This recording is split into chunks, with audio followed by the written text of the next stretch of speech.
에스겔 12장 1절에서부터 7절까지 말씀. 하나님께서 오늘 우리에게 주시는 말씀을 받들어 봉독할 때에 살아계신 하나님의 음성을 들으시기 바랍니다. 또 여호와의 말씀이 내게 임하여 이르시되, 인자야, 내가 반역하는 족속 중에 거주하는도다. 그들은 볼 눈이 있어도 보지 아니하고 들을 귀가 있어도 듣지 아니하나니 그들은 반역하는 족속임이니라. 인자야, 너는 포로의 행장을 꾸리고 낮에 그들의 목전에서 끌려가라. 내가 내 처소를 다른 곳으로 옮기는 것을 그들이 보면 비록 반역하는 족속이라도 곧 생각이 있으리라. 너는 낮에 그들의 목전에서 내 포로의 행장을 밖에 내놓기를 끌려가는 포로의 행장같이 하고, 저물 때에 너는 그들의 목전에서 밖으로 나가기를 포로되어 가는 자같이 하라. 너는 그들의 목전에서 성벽을 뚫고 그리로 따라옮기되 캄캄할 때에 그들의 목전에서 어깨에 메고 나가며 얼굴을 가리고 땅을 보지 말지어다. 이는 내가 너를 세워 이스라엘 족속에게 징조가 되게 함이라 하시기로, 내가 그 명령대로 행하여 낮에 나의 행장을 끌려가는 포로의 행장같이 내놓고 저물 때에 내 손으로 성벽을 뚫고 캄캄할 때에 행장을 내다가 그들의 목전에서 어깨에 메고 나가니라. 아멘.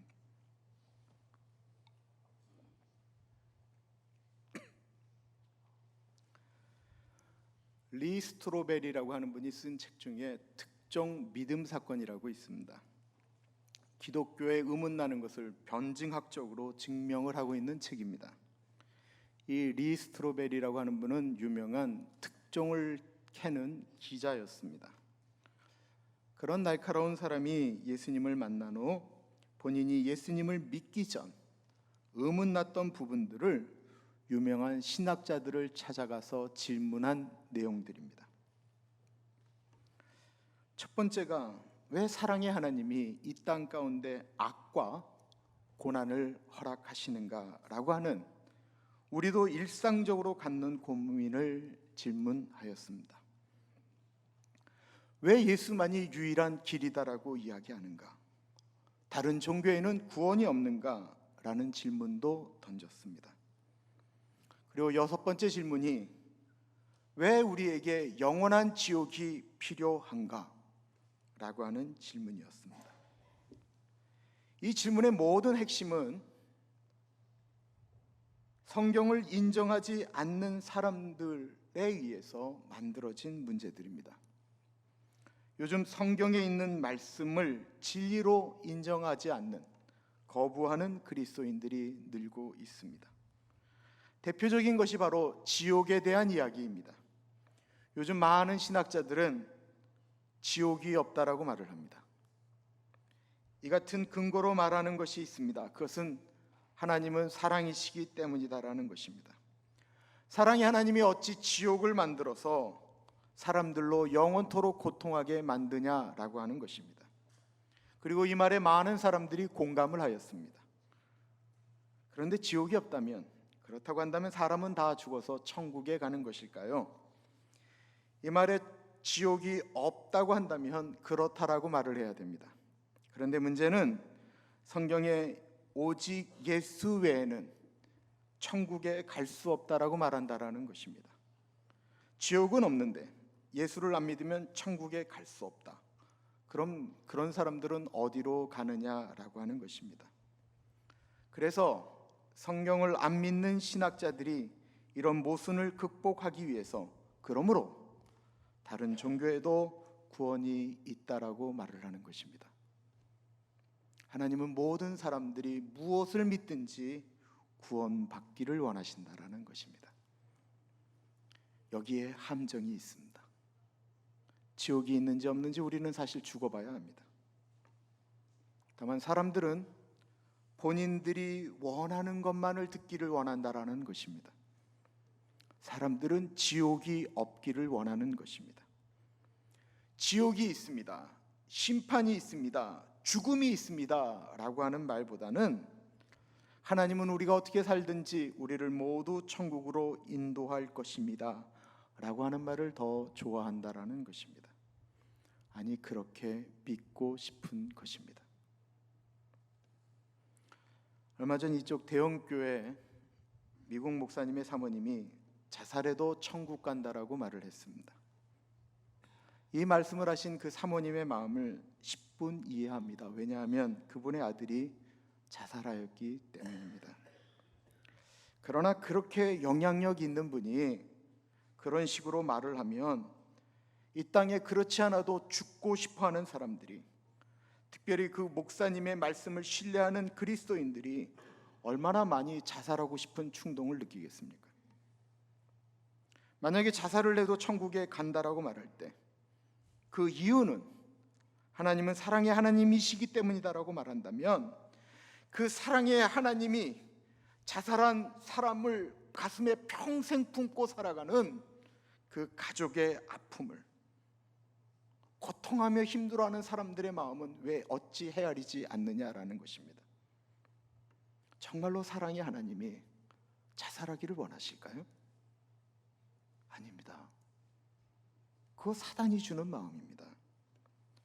저는 사람이 병들어 죽는 것처럼 우울증으로 죽는 사람들 있다라고 생각합니다. 자살한 것이 아니고 병들어 죽을 수 있습니다. 자기의 병을 어떻게 할 수 없어서 전 죽을 수 있다라고 생각합니다.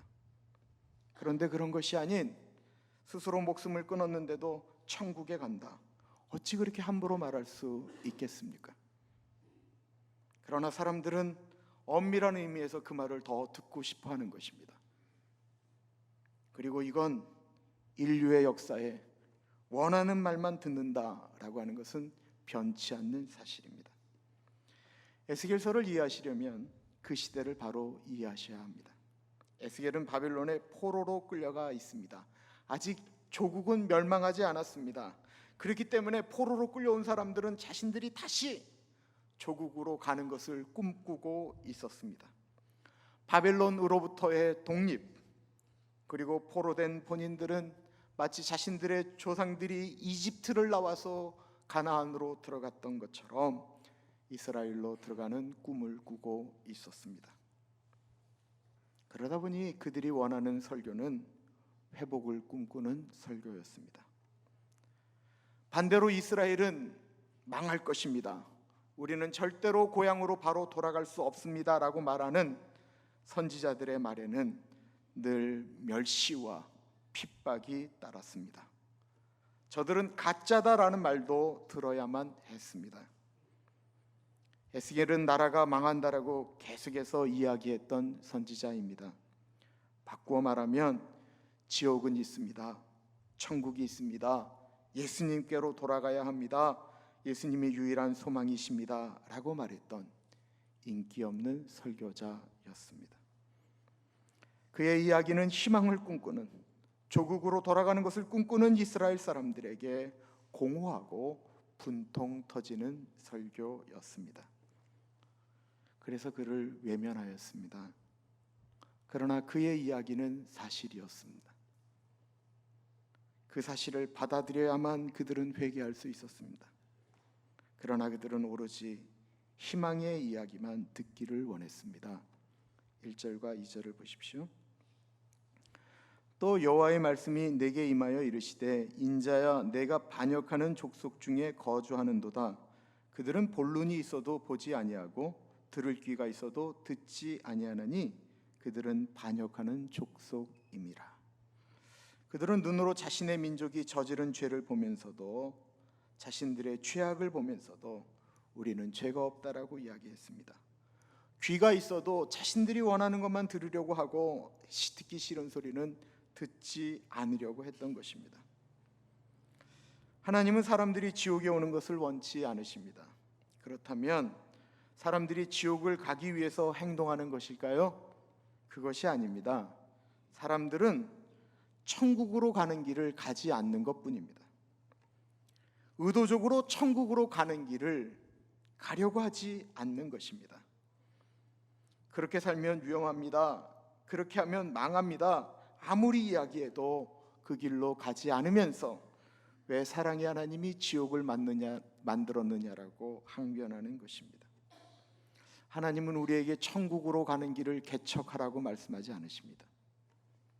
이미 길을 만들어 놓았으니 그 길로 오기만 하면 된다라고 말씀하고 계십니다.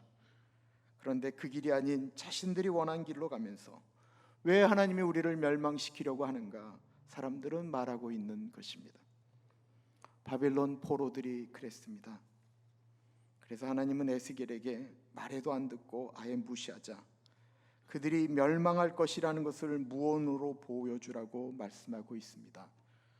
소위 말하는 퍼포먼스를 하라라는 것이었습니다. 3절과 4절입니다. 인자야 너는 포로의 행장을 꾸리고 낮에 그들의 목전에서 끌려가라. 내가 내 처소를 다른 곳으로 옮기는 것을 그들이 보면 비록 반역하는 족속이라도 혹 생각이 있으리라. 너는 낮에 그들의 목전에서 내 포로의 행장을 밖에 내놓기를 끌려가는 포로의 행장같이 하고 저물 때에 너는 그들의 목전에서 밖으로 나가기를 포로되어 가는 자 같이 하라. 하나님은 에스겔에게 또 다른 퍼포먼스를 하라고 명령하고 계십니다. 그것은 행장을 지고 이스라엘 사람들 앞에서 원치 않는 길로 끌려가는 모습을 보여주라는 것입니다. 이곳에서 저곳으로 끌려가기 싫은데 그 끌려가는 모습을 보여주라는 것입니다. 행장이라고 하는 것은 이삿짐을 의미합니다. 포로로 끌려가는 이삿짐이니 얼마나 초라하겠습니까? 저희 어르신들 6.25 때 피난 갈 때 머리에 이고 등에 지고 가실 때 비싼 장롱 들고 가지 않으셨습니까? 솜이불, 옷가지들, 지주에 있는 쌀들 가지고 떠나지 않으셨습니까? 이것이 무엇을 의미합니까? 이스라엘 나라 괜찮다, 좋다, 하나님이 지켜주실 것이다 라고 말하는 사람들에게 아니다, 이스라엘 왕이 지금 우리의 조국에 있는 사람들이 저렇게 초라한 짐을 지고 도망가듯 망할 것이다 라고 하는 것을 보여주라는 것입니다. 이때 그런 하나님의 명령을 듣고 포로처럼 이삿짐 지고 가야 하는 미친 사람처럼 행동해야 되는 그 에스겔의 나이는 31살이었습니다. 하나님은 에스겔에게 너무 심한 일들을 하라고 명령하셨습니다. 놀랍게도 에스겔서 24장에 보면 이 에스겔은 결혼한 유부남이었습니다. 그는 결혼을 하였습니다. 그는 괜찮은 남편이었습니다. 그런 멋졌던 남편이, 멀쩡했던 남편이 30살이 되면서부터 갑자기 왼쪽으로 누워서 390일을 있더니만 다시 오른쪽으로 누워서 40일을 보내고, 그렇게 보내는 430일 동안 소똥을 태워서 음식을 해 먹고, 머리를 다 빡빡 밀어서 3등분을 해서 어떤 건 태우기도 하고 어떤 건 뿌리기도 하면서 살아가고 있게 되었다라는 것입니다. 그 에스겔을 보는 아내의 심정이 어땠겠습니까? 사람들이 그 아내에게 찾아와서 야, 네 남편 미쳤나 보다, 하나님 믿으려면 곱게 믿으라고 좀 해라, 이런 말 했을 것입니다. 에스겔의 입장은 또한 어떻겠습니까? 갑자기 하나님이 무슨 환상을 보여주시든지만 이상한 것을 하라고 명령하고 계시는 것입니다. 어떻게 에스겔은 그 명령을 따를 수밖에 없었겠습니까? 에스겔은 하나님을 사랑했기 때문에 그렇습니다. 그럼 하나님은 왜 이런 명령을 하십니까? 그것은 에스겔한 사람 그 스타일이 무너지더라도 이스라엘이 회복되기를 원하셨기 때문에 그렇습니다. 3절에 보면 아무리 악한 백성이라도 그런 모습을 보면 혹 생각이 있으리라, 혹시 돌이키지 않을까라고 하는 것이 하나님 아버지의 마음이었습니다. 돌아오지 않을까 하는 마음이십니다. 에스겔아, 너 한 사람 망가져서 그런 행동을 해서 혹시 이스라엘 사람들이 돌아온다면 네가 해줘라 라고 하는 마음이십니다. 이 시대는 아무리 복음을 전해도 잘 믿지 않습니다. 왜 그렇습니까? 지금까지 예수 믿는 사람들이 보여주는 모습이 없었기 때문에 그렇습니다. 이제 더 이상 밖에서 식사할 때 예수 믿는다라고 기도하고 밥 먹는 모습 찾아보기가 어려워지기 시작했습니다. 자신의 모습이 나는 하나님을 믿는 사람이다라고 보여줄 그 작은 용기마저도 사라지고 있는 것입니다. 그런데 하나님은 우리에게 보여달라고 부탁하고 계십니다. 우리가 식당에서 기도하고 밥을 먹는다라고 한다면 우리는 책임을 져야 합니다. 일하시는 분들에게 말 한마디라도 잘해야 되고요, 팁도 인색하게 내면 안 됩니다. 우리가 기도하고 밥을 먹는다라는 것은 우리가 하는 행동에 책임을 지겠다라는 것입니다. 그럼 그것이 불편해서 하지 않는다.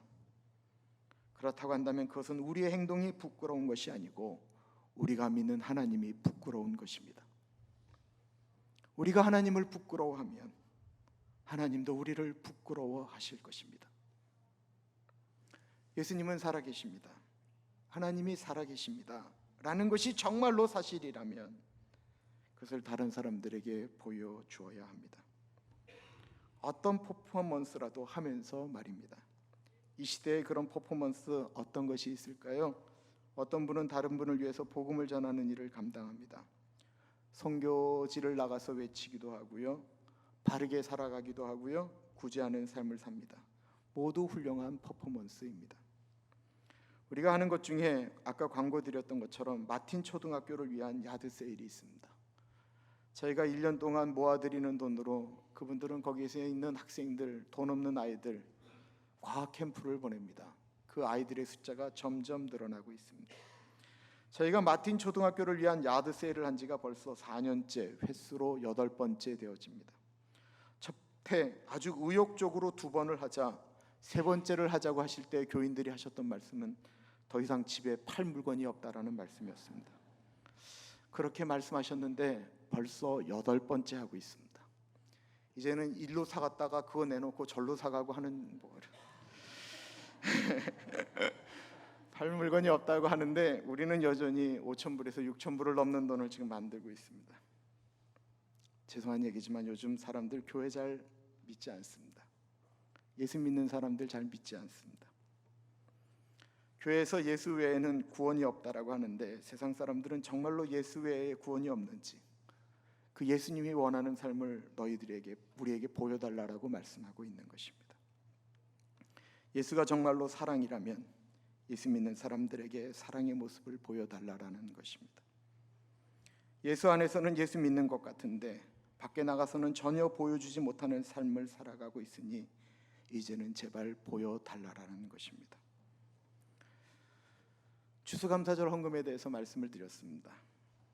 당회에서 3가지 의견이 있습니다. 올해 추수감사절 헌금은 북한을 위해서 쓰자, 어려운 선교단체를 돕자, 지역교회를 돕자. 절기 헌금 중에 가장 많이 들어오는 헌금이 추수감사절 헌금입니다. 작년에도 추수감사절 헌금으로 들어온 것 한 교회에 1,000불씩 저희가 바깥으로 다 내보냈는데 올해도 다 내보낼 것입니다. 오늘 추수감사절에 우리가 하나님께 정말로 감사하는 마음을 헌금으로 하시면 그 모든 것들은 전액 바깥으로 다 내보내게 될 것입니다. 표가 날까요? 아니, 표나지 않습니다. 표도 나지 않는 선한 일 하자라고 이야기하고 있는 것입니다. 그런데요, 이제 마틴 초등학교를 위해서 4년째 하고 있습니다. 에스겔이 한 퍼포먼스가 한 번에 끝난 것이 아닌 것처럼 마틴 초등학교를 향한 우리의 사상도 끝나지 않는 퍼포먼스입니다. 쇼라고 할 수도 있습니다. 헌옷 잔뜩 쌓아놓고 도우면 얼마나 돕냐라고 말할 수도 있습니다. 그러나 우리 안에 예수가 살아계시기에 우리가 사랑을 한 번이 아닌 8번에 걸쳐서 하고 있습니다. 그랬더니만 정말로 놀라운 일이 발생했습니다. 그거 아십니까? 정말로 저희 교회 주변이 굉장히 좋아졌습니다. 2011년 교회 합친 다음에 정말로 때때마다 새벽에 가슴 아팠던 것은 이 주변에 낙서하는 것이었습니다. 그런데 어느 순간부터 낙서가 사라지기 시작했습니다. 새벽에 이곳에 오면 이 바로 학교 앞에 이 어두침침한 곳에서 마약 파는 사람들을 늘 보았습니다. 그런데 우리가 새벽마다 교회로 들어오기 시작하니까 어느 순간부터 마약하는 사람들이 사라지고 말았습니다. 세상에 기독교와 같은 퍼포먼스를 하는 종교가 있을까요? 오른뺨을 때리면 왼뺨을 때리라고 하는 퍼포먼스를 하는 종교가 세상에 어디 있습니까? 겉옷을 달라면 속옷까지 주겠다라고 하는 그런 사랑의 퍼포먼스를 펼치는 종교가 어디 있습니까? 한국의 에이즈 환자들이 급증하고 있습니다. 그런데 그 에이즈 환자들을 치료하는 데 들어가는 돈은 모두 국가에서 전액 지급이 됩니다. 한 사람당 대략 1년에 1,000만 원 정도가 소요가 되고 있습니다. 그런 사람들이 대한민국에 대략 1만 명이 조금 넘습니다. 1만 300명 정도 된다고 합니다. 동성애에 반대한다라고 길을 쓰는 것 기독교밖에 없습니다. 동성애에 찬성하는 사람들 거의 인권을 주장하는 사람들입니다. 한국 에이즈의 93%는 남자입니다. 다 동성애자들입니다. 그런데 그 동성애자들을 위한 요양원, 병원들은 기독교인들이 운영하는 것 외에는 한국 땅에 전무합니다. 그들을 받아줄 동네에 있는 병원도, 큰 병원도 없습니다. 왜 그렇습니까? 그것이 주님이 원하시는 일이다라고 하면서 그들을 받아주는 퍼포먼스를 할 수 있는 것은 기독교 병원밖에 없기 때문에 그렇습니다. 그런데 이 일이 얼마나 힘든 일인지 모릅니다. 혹시나 잘못하다가 감염될까 봐 다 두려운 것입니다. 심장이 뛴다라고 하는 책을 쓴 심장 전문의 정수영 박사님의 글에 이런 내용이 나옵니다. 내 안에 예수 그리스도의 심장이 뛴다라고 하는 것을 다른 사람들에게 전하기 위하여 얼마나 큰 대가를 지불해야 되는가. 수술을 담당하는 정수영 박사님 밑에 4명의 조수가 있다라고 합니다. 모두 그분 밑에서 수술 기술을 배우려고 하는 사람들입니다. 근데 그 중에 예수를 안 믿는 정말 모든 사람들이 싫어하는 별난 사람이 한 사람 있다고 합니다. 이기적이고 자신만 알고 정수영 박사에게도 함부로 해대는 것입니다. 그래도 참아야 했다라고 합니다. 이유는 내 안에는 그 안에 없는 예수 그리스도가 계심을 보여주어야만 했기 때문에 그렇습니다. 시대가 강팍하면 강팍할수록 예수 그리스도가 자연스럽게 드러날 수 있는 것은 에스겔처럼 퍼포먼스를 통해서만 나타난다라는 사실입니다. 오늘날 우리 어른들이 예수님을 전할 때보다 우리는 2~3배나 어려운 시대를 살아가고 있습니다. 전해도 듣지를 않습니다. 그러나 듣지 않아도 전해야 되는 이유는 예수 그리스도의 그 복음이 진짜이기 때문입니다. 에스겔이 이렇게까지 하는 이유는 하나님이 살아계시기 때문에, 진짜이시기 때문에, 유일하시기 때문에 그렇게 했다라는 것입니다. 에스겔 그렇게 하기 싫었습니다. 그도 폼나고 싶어하는 제사장이었습니다. 멋진 성전에서 설교하고 멋진 목회하고 싶었던 제사장입니다.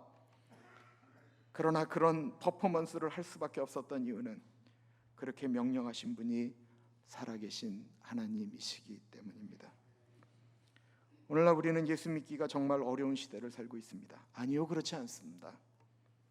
오늘날 신앙생활하는 거 어렵지 않습니다. 예전에 한국에서 신앙생활 처음 창기하셨던 분들 얘기 들으면 아버지가 교회 못 가게 머리 막 자르고 옷 찢고 두들겨 패고 하면서 예배 나오셨던 분들 이야기 전설처럼 우리가 많이 듣지 않았습니까? 머리 깎이고 얻어맞고 펄해져서 교회에 오는 삶, 그러면서 신앙의 절개를 지켰던 그분들의 모습이 옛날에는 있었지만 오늘날 우리가 언제 그렇게 하면서 교회를 옵니까? 그러나 우리가 편하게 신앙생활을 하는 만큼 우리가 예수 그리스도의 살아계심을 보여주는 것이 얼마나 힘든 일인지 모르겠습니다. 오늘날 정말 이 어려운 것은 이 불신의 시대, 본인들이 믿는 생각만 진리라고 믿는 시대, 지옥은 없고 어느 종교에든지 구원이 있다라고 말하는 시대, 이기적인 예수 믿는 사람들이 지천인 시대, 편한 대로 예수 믿고 원하면 인사하고 원치 않으면 꼴 보기 싫으니까 교회를 쉽게 옮기는 시대에 우리는 살고 있습니다. 고통하며 아파하기보다는 자기 감정 다 드러내고 살면서 나 구원받았다라고 말하는 시대에 우리는 살고 있습니다.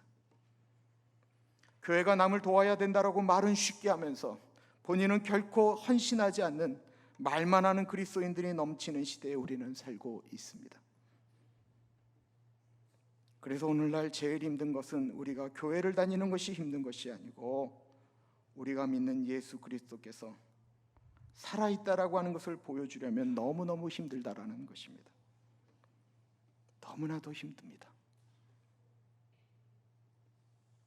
그러나 예수님이 진짜라고 한다면, 그분밖에 구원이 없다면, 만약에 우리가 그것을 정말로 믿는다면 우리에게는 선택이 없습니다. 우리는 보여주어야만 합니다. 퍼포먼스라고 하니까 쇼라고 생각하는데 아니요, 그것은 온몸을 다해서 애쓰고 노력해야만 사람들에게 보여집니다. 나는 날마다 죽노라 하고 아파하는 것입니다.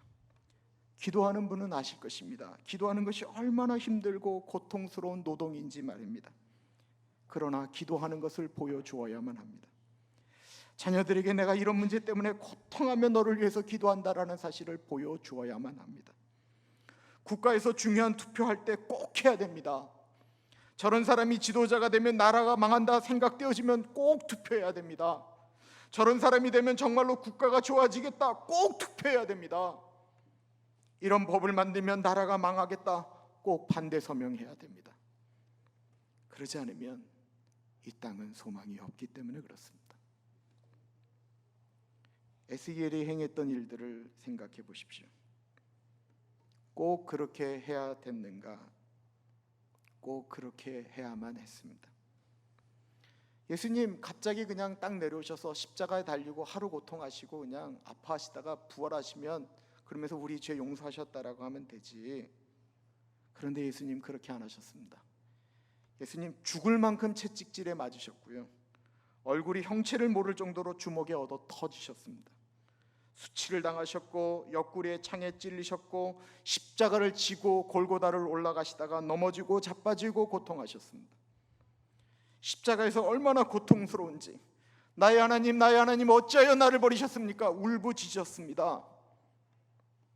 그래서 그 모습이 그 있는 그대로 퍼포먼스처럼 기록되어져 있기 때문에 우리가 십자가를 생각할 때 우리는 고개를 숙일 수밖에 없는 것입니다.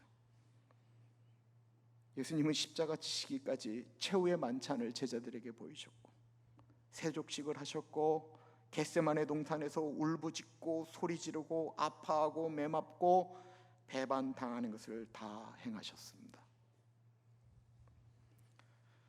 우리가 감당해야 될 퍼포먼스는 무엇이 있을까요?